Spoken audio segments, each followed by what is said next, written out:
안녕하세요. 저는 38살이고 사별을 한 상태입니다. 동갑인 저희 남편과 사별한 지는 1년도 채 되지 않았어요. 저희 친정 부모님은 서울에서 크게 갈비집을 운영하고 계십니다. 그래도 자산이나 가게로 번 돈이 넉넉하신 편이셔서 저도 어릴 때부터 쭉 친정 부모님과 함께 서울에서만 살았고요. 제가 결혼을 한다면 당연히 신혼집도 서울에서 구해야 한다는 생각이었습니다. 친정 부모님과 떨어져 살 생각도 없었고 그 당시에는 제가 서울에서 일반 회사를 다녔었거든요. 사실 저는 크게 결혼할 생각이 별로 없었습니다. 굳이 요즘 세상에 결혼을 해야만 하나 싶었고 제 전 남자친구가 바람폈던 게 트라우마가 돼서 정말 남자를 잘 못 믿게 되었거든요. 그러다가 하도 친정 부모님이 세상을 뜨고 나면 저만 혼자 되었을 때 얼마나 외롭겠냐고 너무 걱정된다면서 평생 소원이 저의 결혼이라고 하시기 시작했습니다. 저는 계속 제가 결혼을 안 하겠다고 버티는 것 자체가 마치 친정 부모님한테 불효하는 것 같아서 결국 결혼을 해야겠다고 마음을 돌렸고요. 하지만 그때는 저도 그렇게 마냥 적은 나이가 아니어서 결혼 전에 선을 빈번하게 볼 수밖에 없었습니다. 그런데 자꾸 선으로만 사람을 만나다 보니까 그놈이 그놈 같고 너무 상대의 조건만 보는 것 같아서 신물이 날 지경이었죠. 게다가 저희 친정 부모님이 내걸었던 상대방 결혼 조건은 저희 가족처럼 화목하게 자란 사람, 딱 그거 하나였거든요. 아무래도 가정환경 무시 못하잖니. 우리는 다른 건 필요 없어. 돈이야 우리도 많고 꼭 부자이거나 잘 버는 사람일 필요는 없다. 그래 맞아. 장원아.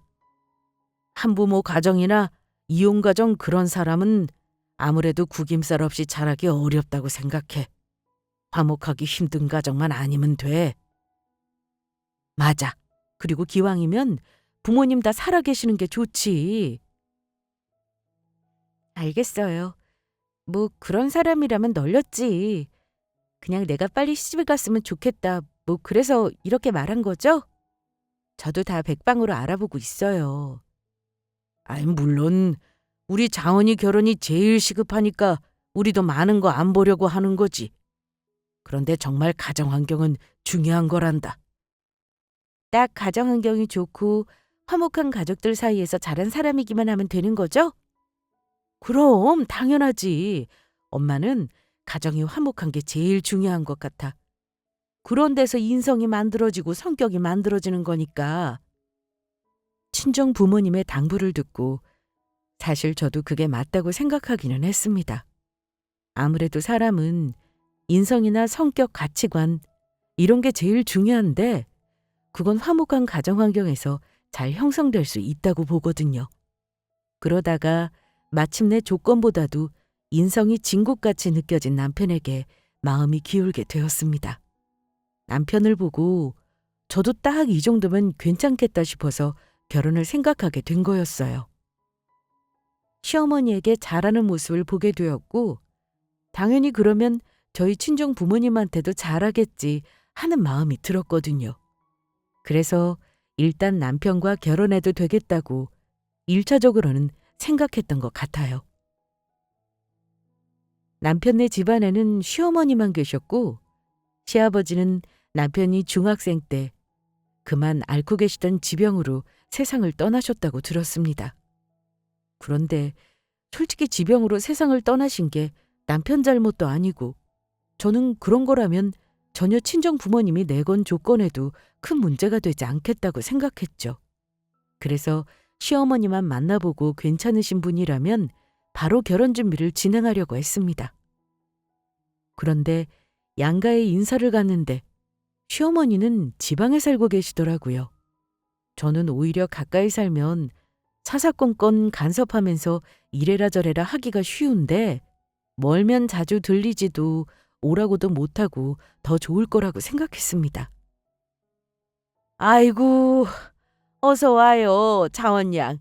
지방까지 많이 멀었죠? 지방이 서울보다 집값이 싸서 조금 교통이 불편해도 그렇게 참고 살았네요.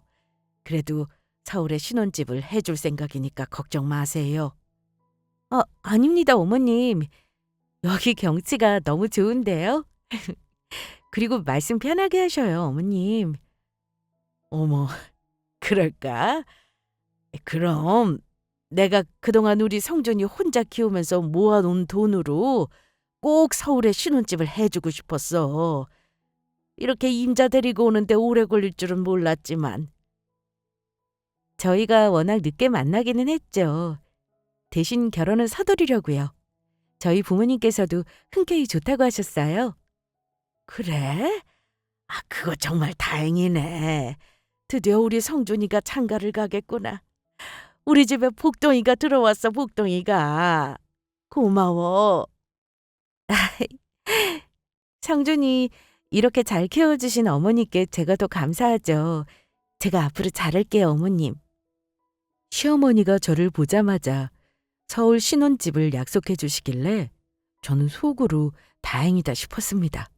그리고 제가 너무 시어머니를 나쁘게만 봤나 싶어서 이번 일을 계기로 저도 마음을 더 열기로 다짐하게 되었죠. 그렇게 시어머니까지 좋은 분이라는 걸 확인하고 본격적으로 남편과 결혼 준비를 해서 정신 차려보니 식장이더라고요. 저희는 가까운 동남아로 일주일 정도의 해외여행을 신혼여행으로 다녀왔습니다. 시어머니는 저의 처음 예상과 다르게 정말로 좋으신 분이었어요. 제가 회사 다니면서 살림까지 하는 건 버거울 것 같다면서 먼저 말씀도 안 드렸는데 꼭 주말마다 반찬 보내주시고 국이랑 갈비찜까지 해서 한가득 보내주셨습니다. 저희 부부는 이렇게 잘 챙겨주시는 시어머니 덕분에 외식을 거의 안 하고 살았어요. 시어머니가 해주신 음식과 반찬들을 먹다 보니 저는 더더욱 제가 좋아하는 건 한식이라는 걸 깨달았습니다. 원래도 저는 어릴 적부터 스스로 요리하는 걸 참 좋아했었거든요. 그런데 한참 회사 다니면서 제 손으로 바빠서 요리할 시간도 부족했고요. 시어머니가 해주는 음식과 반찬만 편하게 먹고 있었는데 이제는 제 손으로 직접 요리하고 싶어졌습니다. 결국 저는 다니던 회사를 그만두고 식당 하나를 열었어요. 친정 부모님께서 서울에서 크게 갈빗집을 오래도록 그렇게 잘 운영하시는 걸 보면 뭔가 저도 잘 해낼 수 있을 것만 같았거든요. 그리고 원래부터 저도 식당을 한번 제 손으로 해보고 싶었습니다. 하지만 갈비나 고기는 친정 부모님네 식당에서 하도 많이 봐서 조금 지겹고 저는 제일 좋아하는 게 한식이라서 반찬을 많이 제공하는 그런 컨셉의 한식당을 열었어요. 저희 식당은 한식당이라 근처 회사의 회사원들이 점심 저녁에 주로 많이 왔습니다.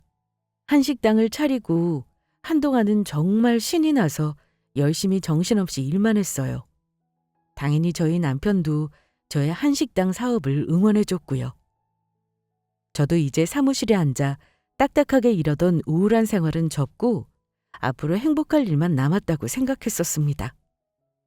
그런데 갑자기 결혼 2년 차에 저희 남편이 회사에서 쓰러졌다는 연락을 받고야 말았죠. 저는 눈앞이 캄캄해져서 그날 장사는 바로 접고 병원으로 달려갔어요. 당신, 이게 대체 무슨 일이야? 어디가 안 좋아서 쓰러진 건데, 어? 미안해. 당신한테 정말 면목이 없다. 무슨 소리인지 알아듣게 말해. 가로로 쓰러진 거야? 아니, 뭔데 대체? 설마 나한테 말하지 않은 병이라도 있었던 거야? 우리 아버지가 돌아가신 병, 그 병이 나한테도 발현되었다나 봐. 난 괜찮을 줄 알았는데 일부러 운동도 열심히 하고 건강관리에 정말 열심히 살았는데 나 빨리 데려가지 말라고. 나 당신이랑 정말 행복하게 오래오래 살고 싶었는데. 그게 정말이야? 당신 중학교 때 아버님 돌아가셨다고 했잖아. 왜 당신은 이렇게 빨리... 당신한테 이러면 안 되는 거잖아. 안 돼, 안 돼. 미안해. 당신한테 정말... 이게 참 무서운 병인 게 나한테 남은 날이 얼마 안 남았다고 하더라고. 정말 미안해. 대신 당신 앞으로 혹시나 하고 들어놨던 보험이 있어. 그거라도 있어서 정말 다행이다. 그런 말이 어디 있어? 정말 얼마 안 남았다고? 난 너무 안 믿겨. 이게 다 꿈이지. 거짓말이지. 그치? 저는 남편이 지병으로 갑자기 그렇게 임종을 앞둔 상태가 될 줄은 꿈에도 몰랐거든요. 남편한테 지병이 발현되었다는 소리를 듣고는 병실에서 얼마나 펑펑 울었는지 모르겠습니다. 남편도 저도 그렇게 허무하게 헤어지고 싶지 않았으니까요. 모든 세상이 무너지는 느낌이 바로 그런 느낌이더라고요. 그렇게 저는 남편의 임종을 앞둔 상태가 되었고 남편에게 들은 내용대로 뜻밖의 유산을 받게 되었습니다.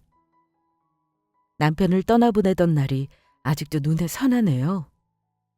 그 사람은 아무 죄가 없는데 이렇게 착한 남편을 빨리 제 곁에서 떠나게 하는 하늘이 원망스럽더라고요. 왜 하늘에서는 착한 사람들을 더 일찍 데려가는 걸까요?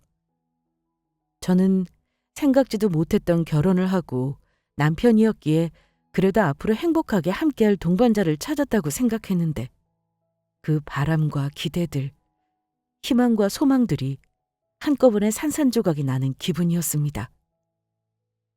마음을 추스르려고 했지만 한동안 정말 힘들어서 가게도 3주간 문을 닫은 채로 있었거든요. 그런데 저희 남편이 세상을 떠나자 시어머니가 저에게 와서 건넨 한마디에 저는 정말 불쾌감을 느꼈습니다. 아휴, 상심이 크지. 그런데 신혼 2년 차에 갑자기 혼자가 되어서 외롭지 않니? 네? 제가 외로울 틈이 어디 있겠어요. 온통 저희 남편 생각으로 가득한걸요. 어머님도 많이 힘드시죠? 저랑 어머님이랑 같이 의지하면서 아니, 성준이도 죽었는데 무슨 우리들이 의지하며 살자고 하니. 난 네 앞길 막고 싶지 않다. 너 외로울까 봐 찾아온 거야. 그래서 말인데 내가 정말 돈도 많고 인성도 괜찮은 그런 사람을 알고 있어서 소개해 주려고 한다. 네? 그게 무슨 말도 안 되는 말씀이세요. 저희 남편 세상 떠난 지 한 달도 안 되었는데 무슨 제가 남자를 만나겠어요. 소개해 주시는 분 저는 만날 수 없습니다. 거절할게요.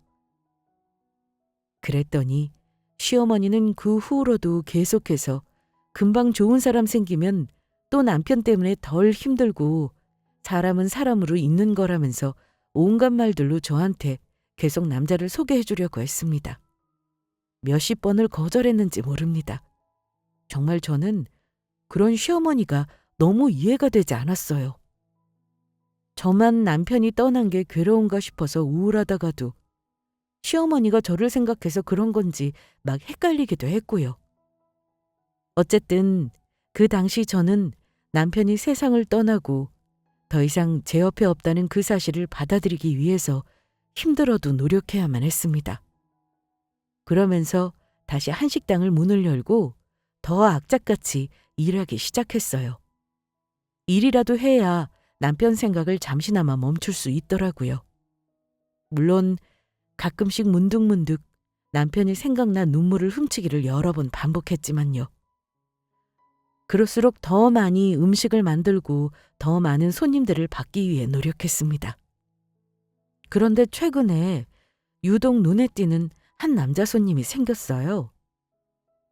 안녕하세요, 사장님. 제가 여기 근처 회사 대표라서 직원들 도시락 사려고 하는데요. 20명분 도시락 A 세트로 하면 얼마인가요? 그 남자 손님은 도시락만 매일 30만 원어치씩 사가지고 갔습니다. 사실 도시락 아이디어를 준 것도 이 남자 손님이었어요. 원래 도시락은 생각도 못했었거든요. 사장님, 제가 여기 한식당에서 한 번 식사를 했는데 너무 맛있어서요. 그런데 직원들한테도 이 맛을 보여주고 싶고 점심으로 사주고 싶은데 아시다시피 20명이 한 번에 오기에는 매장이 좁아서 다 데려오면 좀 그럴 것 같더라고요. 네. 20명 단체 손님은 미리 예약을 하셔야 앉으실 수 있을 거예요. 말씀 감사합니다. 네네, 정말 맛있어서 그래요. 사장님의 음식 솜씨가 정말 좋은 것 같거든요. 정말 집밥 느낌도 나고 건강한 맛이라 덜 자극적이고 계속 먹어도 질리지 않을 것 같더라고요. 그래서 말인데 혹시 도시락도 만들어서 파는 거 어떠세요? 남자 손님의 제안에 저도 도시락을 만드는 거에 대해서 진지하게 생각해 보게 되었습니다. 저는 여기서 이 남자 손님이 참 다른 사람들한테 배려심도 깊고 반짝이는 아이디어도 좋다고 생각하게 되었죠. 그러면서 자연스럽게 인간적인 호감이 생기게 되었어요. 저도 한식당에서 영업 마치고 집에 돌아와서 생각을 해보니까 어차피 한식당 운영하면서 반찬은 남을 만큼 항상 가득가득 많이 만드는데 일회용 도시락통만 구매하면 반찬을 바로 담아서 밥이랑 함께 담아서 포장하면 되겠더라고요. 그러면 근처 회사뿐 아니라 조금 더 먼 곳까지 배달로 장사가 가능해서 손님 확보도 되고 매출 확보도 되고 정말 안 할 이유가 없는 일석이조였습니다. 그래서 도시락 메뉴를 추가했고 배달도 도입했어요. 게다가 그 도시락을 아이디어를 준 그 남자 손님이 매일 30만 원어치씩 사가는 바람에 주변에 입소문도 나고 배달 주문도 많이 늘었습니다. 저는 그거에 맞춰서 저희 한식당에 새로 아르바이트생까지 고용했고 매출도 그에 맞춰서 정말 많이 늘게 되었어요. 상황이 그렇게 되자 자연스럽게 그 남자 손님은 저희 한식당의 단골 손님이 되었습니다. 저도 늘 그 남자 손님을 반갑게 반겨주며 우리 한식당 잘 되게 하는데 1등 공신이라고 칭찬하고 감사의 표시를 했어요. 그렇게 그 남자 손님과 급속도로 친해지게 되었고 자주 만나다 보니까 이 이야기 저희 이야기 하게 되더라고요. 그런데 저는 남편과 헤어진 이유가 사별이지만 그 남자 손님은 돌싱이더라고요. 저보다는 4살 연상이었습니다. 그 남자 손님이 4살 차이라는 말을 듣자마자 저한테 궁합도 안 본다는 4살 차이라면서 농담을 던지는 게 기억이 나네요. 사장님한테는 제가 이혼한 이유에 대해서도 서슴없이 이야기할 수 있을 것 같아요. 그동안 여자한테 대여서 저도 마음을 닫고 있었는데 고마워요. 이렇게 마음 열게 해주셔서. 네? 말씀 편하게 하세요. 이혼한 이유 꼭 말씀 안 하셔도 되고요. 저는 그저 대표님한테 감사할 뿐이에요. 도시락 장사도 하게 되었고 매일 이렇게 큰 매출을 책임져 주시니까 감사하죠. 제가 그래서 사장님한테 이렇게 마음이 열리나 봐요. 그 순수함, 아무것도 바라지 않는 마음. 저한테는 이런 사람이 필요했던 것 같아요. 저희 아버지께서 사업을 하시는 분이라서 원래부터도 돈이 많았고 계속 자산이 늘어나고 있었어요. 저는 그 덕분에 집안에 돈이 많아서 저한테도 꼬이는 여자가 많았었죠. 네. 피곤한 인생을 살아오셨겠어요. 목적이 있어서 달려드는 사람들은 참 끈질기고 무섭죠. 그 이야기를 듣고 생각해 보니까 제 눈에도 객관적으로 그 남자 손님은 잘생긴 편이었습니다. 게다가 옷도 귀티나게 입고 있었고요. 그런데 제가 좀 많이 순진했었어요. 저한테 결혼하자던 전처가 제가 아닌 제가 가진 재산만 노리고 접근한 줄은 까맣게 몰랐거든요. 저 정말 바보 같죠? 아니요. 바보 같긴요. 대표님 말씀대로 순진하셨던 거죠. 자신의 속 이야기를 털어놓는 남자 손님의 모습에 저도 모르게 측은지심이 들더라고요. 그런가요? 좋게 봐주셔서 감사해요, 사장님. 사실 전처가 결혼을 하자마자 제 통장을 가져가서는 자기 가게를 하나 차려달라고 했었어요. 그런데 저희 아버지가 워낙 돈도 많고 또 가족이 되었으니까 쿨하게 원하는 가게를 하나 차려줬죠. 그런데 그게 패착이었어요. 어머, 그런 일이. 가게 하나 차려주신 것도 그렇고 통장까지 맡기셨다고요? 네, 정말 바보 같았죠? 저도 뭐 전처가 제 통장 가져간 거야. 제가 또 돈은 벌면 되니까 괜찮다고 생각하고 그냥 그대로 두었었어요. 그런데 그렇게 제가 차려준 가게를 담보로 명품들 잔뜩 가져다가 사고 돈을 아주 그냥 물 쓰듯이 펑펑 썼더라고요. 결국 가게 운영은 안 하고 담보로 잡혀있던 그 가게 하나를 완전히 날려버렸죠. 이 사실을 알게 된 저희 아버지도 노발대발하셨고요. 돈 허투루 쓰는 건 정말 누구보다도 싫어하는 분이시거든요. 정말 많이 힘드셨겠어요. 가게를 차려달라고 한 게 다 그런 목적이었다니. 배신감에 정말. 제가 더 화가 났던 건 전처가 저한테 다 들키고도 뻔뻔하게 나왔다는 거였어요. 전처가 저한테 어차피 돈 많으니까 나 하나쯤은 이렇게 살아도 되는 거 아니냐고 막말을 하더라고요. 그런 전처를 보면서 어떻게 이혼을 안 할 수가 있겠어요. 당연히 이혼해야죠. 정말 잘하셨어요. 저였어도 그런 상황이었으면 바로 이혼을 결심했을 거예요. 제 이야기 들어줘서 정말 고마워요, 사장님. 그럼 사장님께서는 어떻게 혼자가 되신 거예요? 저요. 그게 저희 남편이 정말 멀쩡했었는데 결혼 2년 차에 갑자기 회사에서 쓰러졌어요. 알고 보니 시아버지가 앓았던 똑같은 지병이 발현되었고 결국 그렇게 세상을 떠나게 되었답니다. 정말 너무 안타까워요. 이렇게 고운 사장님을 혼자 두고 어떻게. 참 안타깝고 그러네요. 그러게요. 저도 참 아직도 남편 생각만 하면 너무 슬프고 안타깝고 그래요. 그럴수록 제가 더 열심히 살아야죠.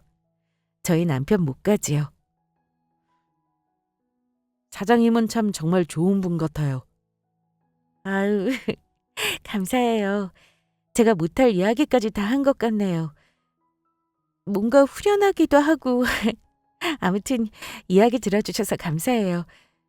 사실 좋은 얘기가 아니라서 어디 터놓기도 그래서 혼자 삭히고만 있었는데. 이제 혼자 삭히지 말고 우리 같이 서로한테 이야기하는 걸로 해요, 사장님. 대표님, 그래요. 고마워요. 좋은 친구가 생긴 것 같네요. 친구 말고 저 다른 거 하고 싶은데요. 이렇게 서로 속에 있던 힘든 이야기들을 터놓으니까 저와 그 남자 손님은 더 가까워졌고 남자 손님이 대뜸 저에게 고백을 했습니다. 저는 저희 남편이 떠난 지 2달. 아직 이르다는 생각을 지울 수가 없었어요. 하지만 남자 손님이 자기가 천천히 다가가겠다면서 끊임없이 저를 설득했고 결국 그렇게 저는 그 남자 손님과 연애를 하게 되었습니다. 그런데 하필 남자친구가 한식당에 와서 제가 퇴근할 때까지 기다리고 있는데 갑자기 시어머니가 들이닥치고 말았어요. 그러면서 깜짝 놀라면서 이렇게 말하더라고요. 그 말에 제가 더 놀라고 말았습니다. 어머, 둘이 어떻게 아는 사이야? 네? 저희는. 그러면 두 분은 어떻게 아는 사이예요? 내가 우리 며느리한테 소개해 주려던 사람이 어떻게 여기 우리 며느리 한식당에 와 있냐는 말이야. 정말 그러게요. 그동안 안녕하셨어요? 여기서 이렇게 만난 것도 다 운명이 아닐까요? 저는 사실 처음 사장님 볼 때부터 사장님한테 빠졌거든요. 저희 만난 지 얼마 되지 않았지만 오늘 제가 청혼하려고 했습니다. 시어머니가 남자친구가 아는 사이라니 너무 정신이 아찔해졌습니다. 그리고 갑작스런 남자친구의 청혼 고백에 저는 너무 갑작스럽다면서 일단 거절을 했고요. 예, 성준이 죽은 지 벌써 2달이 넘었다. 혹여라도 내 눈치 보는 거라면 절대 눈치 보지 말아라. 내가 봐도 좋은 사람 같아서 너한테 소개해 주려고 했던 거야. 이렇게 이미 둘이 만나고 있다니 내 마음이 얼마나 놓이는지 정말 다행이지 않니? 그러면서 그날 이후로 시어머니는 자꾸만 저에게 재혼을 서두르라고 하시기 시작했습니다. 저희는 저희 남편이 죽은 지 몇 달 되지도 않았는데 시어머니가 이러시는 게 아무래도 이상했어요. 친아들인데 슬프지도 않나? 정말 이런 생각까지 들더라고요. 저라면 시어머니처럼 못할 것 같았거든요. 그렇지만 그동안 봐온 시어머니는 정말 한없이 저에게 좋은 분이셨고 제가 죽은 남편 때문에 너무 슬퍼할까 봐 일부러 밝은 척하고 넘어가시나 하면서 일단은 그렇게 이해하기로 하고 넘어갔습니다. 그런데 남자친구가 제가 청혼을 거절한 후 어느 날부터 자꾸만 이상하게 외상을 하겠다고 하더라고요. 분명 남자친구는 집안에도 돈과 자산이 차고 넘친다고 막 그랬었는데 게다가 직원이 20명인 회사 대표인 사람이 매일 30만 원씩 쓰던 직원들 도시락값을 외상한다는 게 아무래도 뭔가 아닌 것 같은 촉이 딱 왔습니다. 제가 그래서 대놓고 한번 물어봤었죠. 혹시 요즘 회사가 많이 힘든 거야? 그런 거면 솔직하게 말해줘도 되는데 외상이야 해줄 수 있지, 우리 사이에. 그런데 연인 관계에 이렇게 말도 없이 외상을 계속하는 건 신뢰 문제랑 직결된다고 생각해. 무슨 일 있는 거지. 그렇지? 외상에 대해서 물어보자 갑자기 남자친구는 급발진하면서 시간을 갖자고 하더라고요. 지금 날 의심하는 거야? 내가 그까지 돈 없을까 봐? 우리 잠시 시간을 갖자. 이건 아닌 것 같다. 그래, 알겠어. 정리되면 먼저 연락 줘. 저는 남자친구에게 무슨 문제가 생기면 같이 해결하고 싶었는데 그렇게 나오는 모습에 저도 좀 실망 아닌 실망을 했거든요. 그래서 저도 연락을 먼저 하지 않았고 남자친구는 3일간 연락이 두절되었었습니다. 저는 이런 사람이 무슨 생각으로 저한테 청혼을 한 건지 정말 이해가 되지 않더라고요.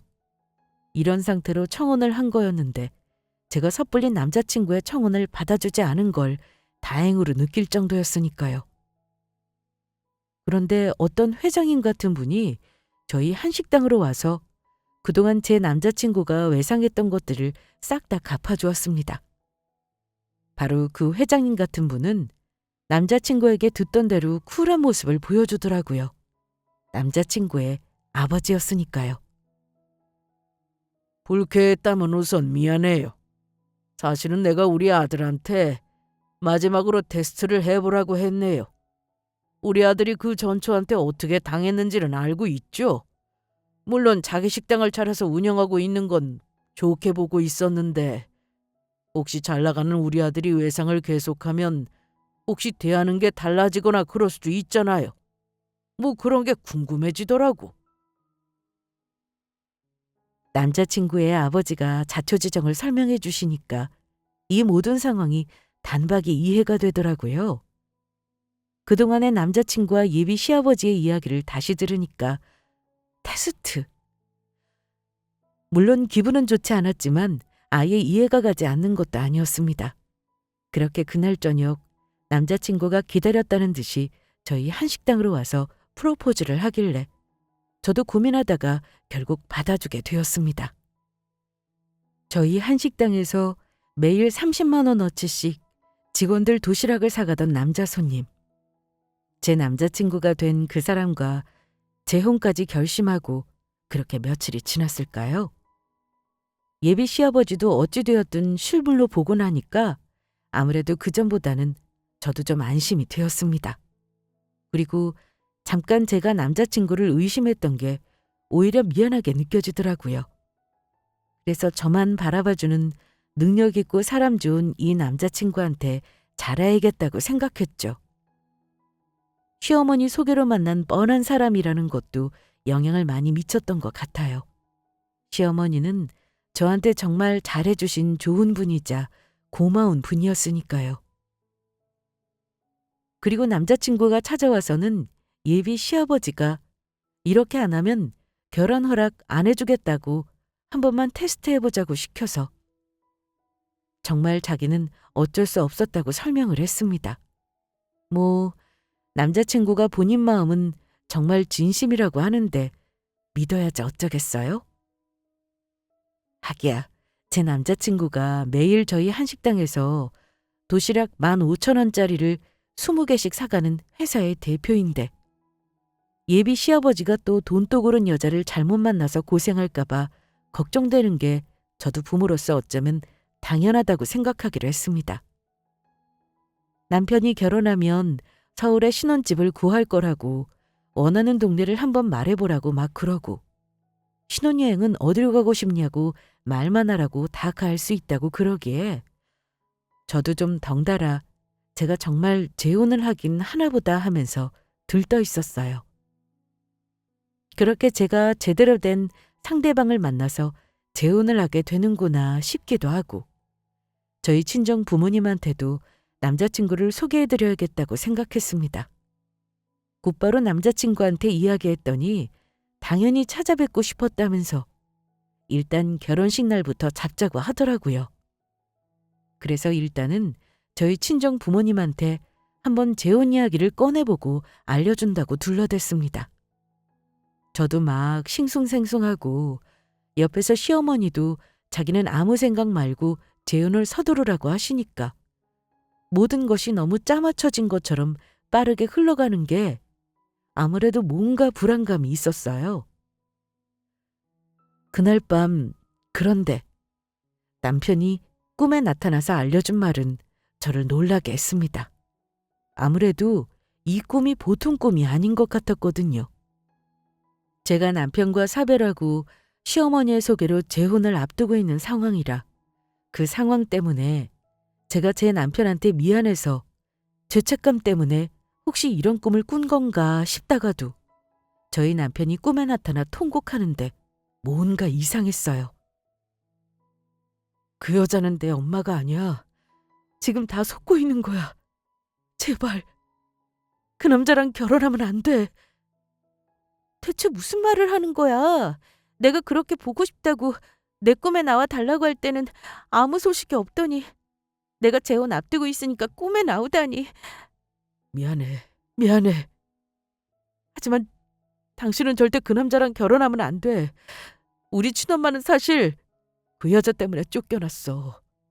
연락도 안 돼. 난 계모한테 협박받으면서 살아온 거나 다름없다고. 내가 계모한테 잘하지 않으면 우리 친엄마는 더 괴로울 거라고. 영영 못 돌아온다고. 절대 있는 곳 안 가르쳐 줄 거라고. 그렇게 살다가 결국 포기하고 계모한테도 남들 보이는 곳에서는 잘 대하는 게 습관이 되었어. 꿈속에서 남편이 꺼낸 상상 초월 이야기에 결국 저는 남편의 이야기를 다 듣고 재혼 준비고 뭐고 그냥 싹 다 멈춰야겠다고 생각했습니다. 그래서 꿈에서 나타난 남편의 말을 토대로 급하게 시어머니와 그 남자친구의 뒷조사를 했어요. 그리고 뒷조사를 하며 재혼을 미루겠다고 하면서 계획을 세웠죠. 시어머니와 남자친구, 예비 시아버지를 다 같이 저희 한식당으로 불러 모아서 그 자리에서 재혼을 미루는 게 아니라 아예 파토낼 생각이었습니다. 그렇게 재혼 파토낼 생각으로 부른 시어머니와 남자친구 그리고 예비 시아버지까지 한식당에 모두 모였고 저는 입을 열었죠. 저 이 재혼 못하겠습니다. 그랬더니 시어머니가 발끈하면서 아니 왜 그러냐, 문제가 대체 뭐냐 하면서 따지기 시작하더라고요. 그래서 제가 시어머니의 손을 가볍게 뿌리치면서 대답해 줬습니다.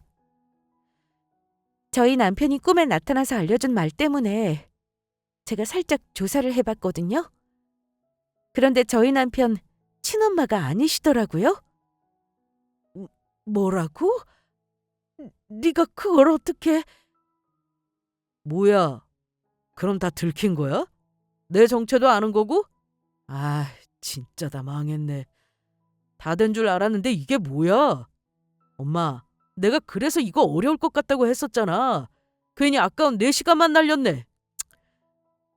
아휴, 당신 하는 일이 그렇지. 그러니까 쇳불도 당김에 빼라고 내가 혼인신고부터 하라고 했지. 이제야 다들 본색을 드러내시네요.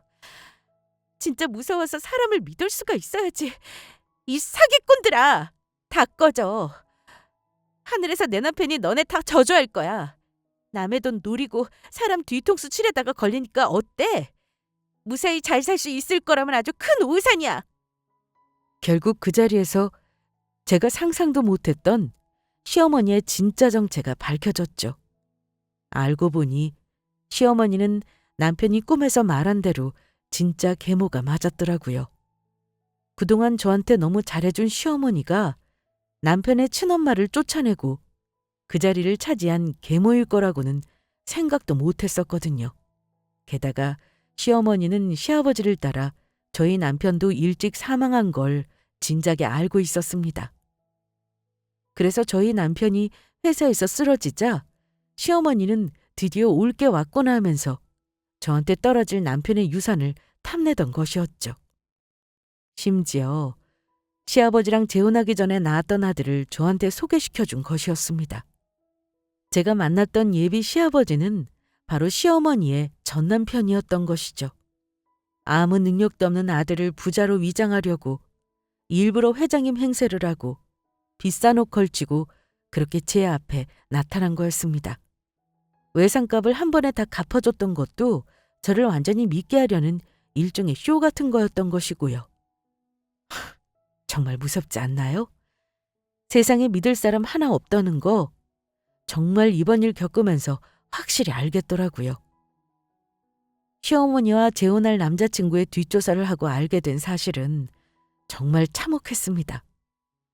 시어머니의 아들은 아무 능력도 없는데 회사 대표로 거짓 포장해서 엄청 잘 사는 사람처럼 저한테 그렇게 소개하려고 했던 것이었어요. 그런데 제가 계속 소개를 거절하자 직접 회사 대표로 포장하고 저에게 접근해서 감쪽같이 속여왔던 것이었고요. 저한테 저희 남편은 말 못할 사정이 있어서 시어머니가 계모인 걸 말하지 못했던 셈이었습니다. 안 그래도 한부모 가정이라 사별이어도 꺼려하시는 저희 친정 부모님한테 사실은 시어머니가 자기를 낳아준 친엄마를 쫓아내고 안방 자리를 차지한 주인공이라고 차마 말할 수 없었을 테니까요. 저는 당연히 저희 남편이 그동안 말을 안 해서 시어머니가 그런 계모인 줄은 상상도 못했고 전혀 몰랐습니다.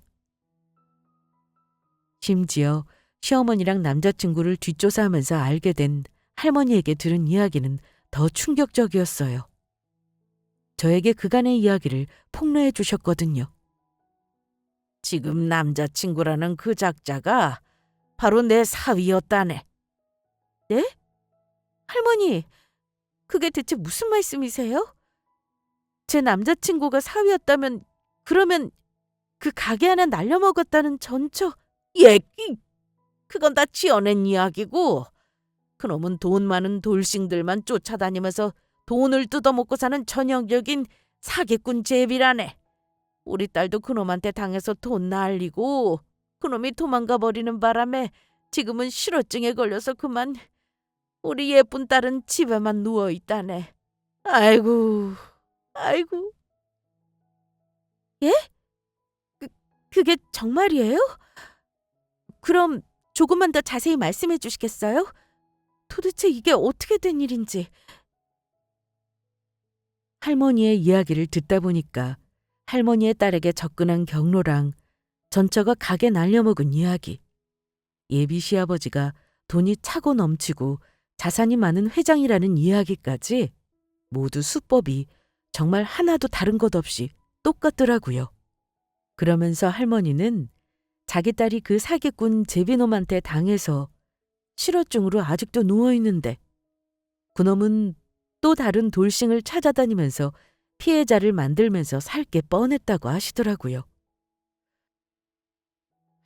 그래도 내가 이렇게 아가씨한테 그놈이 여자들 등쳐먹는 제비 사기꾼이라는 걸 알려줄 수 있어서 정말 천만 다행이네. 다행이야. 정말 감사합니다. 저 안 그래도 꿈에 남편이 나타나서 한 말 때문에 아무래도 쎄해서 뒷조사를 하고 있었거든요. 그러다가 할머니를 만나게 되었고요. 그럼 남자친구가 회사 대표라는 말도 다 거짓말이고 할머니 딸 한 대서 뺏은 돈으로 그동안 우리 한식당에서 도시락을 샀겠네요? 여기까지 생각이 들자 저는 정말이지 화가 나서 참을 수가 없었습니다. 정말 온몸에 모든 힘이 빠지고 무너져 내리는 느낌이 들었어요.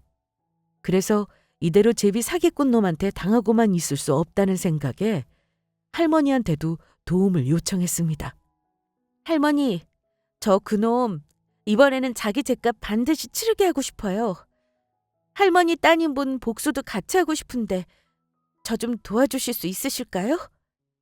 어이, 그럼 당연하지. 아직 그놈이랑 연락이 되는 상태일 테니까 우리 한번 그놈 잡아서 본때를 보여주자고. 아이, 나야말로 바라던 바야. 그놈에게 복수하는 거 말이야. 어떻게 하면 될까?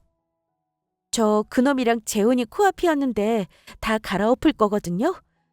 그 얘기 하려고 다 저희 한식당 집으로 불러 모으려고 해요. 제 시어머니까지 말이죠. 셋 다 저한테 사기를 쳤으니까 같이 감방에 넣어버려야죠. 그러니까 이날 3시까지 저희 한식당으로 와주세요. 그래, 주소 찍어줘. 내가 그리로 갈게. 드디어 그놈을 잡는구만, 드디어! 그렇게 할머니와 저는 그 남자친구를 같이 벌받게 만들기로 계획을 세웠어요. 그래서 재혼을 파토내려고 결심한 날, 남자친구한테 예비 시아버지한테도 긴히 드릴 말씀이 있으니까 꼭 같이 보고 싶다고 하면서 저희 한식당으로 불렀습니다. 저는 시어머니도 따로 불러서 긴히 드릴 말씀이 있다고 했죠. 그렇게 남자친구, 예비 시아버지, 시어머니를 다 같이 제 한식당에 모이게 만들었고요. 그렇게 약속된 3시가 되었고 시어머니와 예비 시아버지 그리고 남자친구가 등장하자 제가 먼저 재혼을 안 하겠다고 선언을 한 것이었습니다. 그런데 시어머니와 남자친구, 예비 시아버지가 잘못을 뉘우치거나 미안하다는 기색은커녕 어떻게 안 거냐며 짜증만 내고 자기들끼리 어리둥절해하고 있으니까 바로 그 순간 할머니가 나와주셨어요. 어이, 나 기억하지? 한서방, 이 사기꾼 놈아! 너 같은 건 진짜 콩밥 먹어야 돼. 너 때문에 우리 딸이 그 잘 운영하고 있던 꽃집 팔아서 해준 돈 틀고 튀는 바람에 우리 딸 실언증 걸려서 아직도 누워있다, 이 개자식아! 장모님, 여기는 대체 어떻게... 그게 제가 다 갚으려고 했어요. 그러니까 이것 좀 놔주세요. 아파요. 또 언제 사기를 쳤냐? 아유, 내 아들이지만 진짜 부지런하다, 부지런해.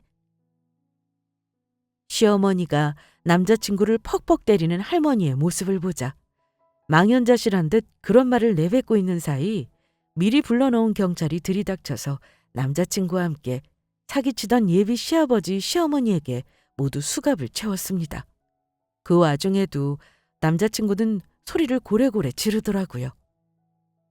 아니, 내가 아직 너한테 뭐 돈 뜯은 거 있냐? 없잖아.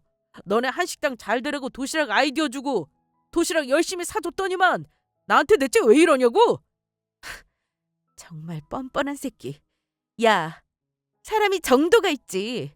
우리 시어머니 아들이고 내 남편이랑 피는 안 섞여도 형제인 놈이 어떻게 나한테 그런 사기를 칠 수가 있냐? 너 회사 대표도 아니고 완전 제비의 사기꾼이라며? 그런 남의 눈에 피눈물 내놓고도 니까짓 감히 계속 이렇게 멋대로 사기치면서 살 수 있을 것 같았냐? 콩밥 먹으면서 반성해라. 지옥으로 꺼져. 내가 너한테 어떻게 했는데? 이렇게 이대로 갈 수는 없다. 안 돼. 안 된다고. 억울해서 나 감방 못 간다. 우리 남편한테 그동안 가슬라이팅하면서 친엄마 자리 뺏고 괴롭히셨으면서 저한테 잘해줬던 모습도 다 남편 유산 노리고 그런 거 다 압니다. 그러니까 추악한 모습 그만 보이고 같이 아들이랑 손잡고 감옥으로 가세요. 아유, 이게 다 뭐야? 노년의 신세 조졌네. 내가 그래서 너네 엄마랑 같이 일하면 망한다고 했잖냐? 그냥 다른 돌싱들이나 털자니까. 내가 이렇게 될 줄 알았나 뭐? 아빠는 꼭 일망치면 다 내 탓하더라. 나 아니면 그동안 입에 풀칠도 못했을 거면서. 아빠는 이제 아줌마들 꼬시는 것도 영 안 되잖아. 수준들하고는 얼른 서로 가서 진술이나 해라. 그렇게 모두 체포되었고 감방에서 콩밥 신세가 되었습니다. 저는 거기서 끝나지 않고 사기 결혼으로 소송까지 걸었어요. 사기꾼 집안이라고 해도 아무것도 없는 건 아니더라고요. 그래서 뜯어낼 수 있는 건 최대한 뜯어내려고 변호사 써서 제대로 소송 중입니다. 할머니는 저에게 너무 고맙다고 덕분에 한 방 제대로 먹였다고 인사를 하셨어요. 저는 정말 해야 할 일을 했을 뿐이고 제가 남자친구랑 시어머니한테 당하기 전에 알려주셔서 감사하다고 감사 인사를 할 건 오히려 제 쪽이라고 했죠. 다행히 할머니 따님분도 그 제비 사기꾼 놈이 잡혔다는 소식에 기력을 회복하면서 조금씩 말을 하고 있다고 해요. 실어증 얼른 다 나아서 완전히 회복하기만을 바랄 뿐입니다. 저는 그래도 다행히 남자친구한테 쓴 돈이 거의 없었던 상태라 금전적 손해는 거의 없었어요. 하지만 당했다면 더 크게 당할 뻔했었죠. 저희 남편 유산을 노리고 접근한 시어머니랑 그 아들한테 놀아날 뻔했으니까요. 다시 생각해도 정말 아찔합니다. 저희 남편이 그날 밤 울면서 꿈에 나온 것 때문에 정말 운 좋게 살아났다고 생각하고 앞으로 더 남들한테 베풀면서 살기로 결심했어요. 그래서 저는 현재 주일마다 무료로 식사를 배급하는 곳에다가 저희 한식당 음식이랑 반찬들을 나눠주고 함께 봉사도 하면서 살고 있습니다. 지금까지 저의 파란만장했던 이야기를 들어주셔서 정말 감사해요. 여러분들 모두 건강하시고 웃을 날 많으셨으면 좋겠습니다. 감사합니다.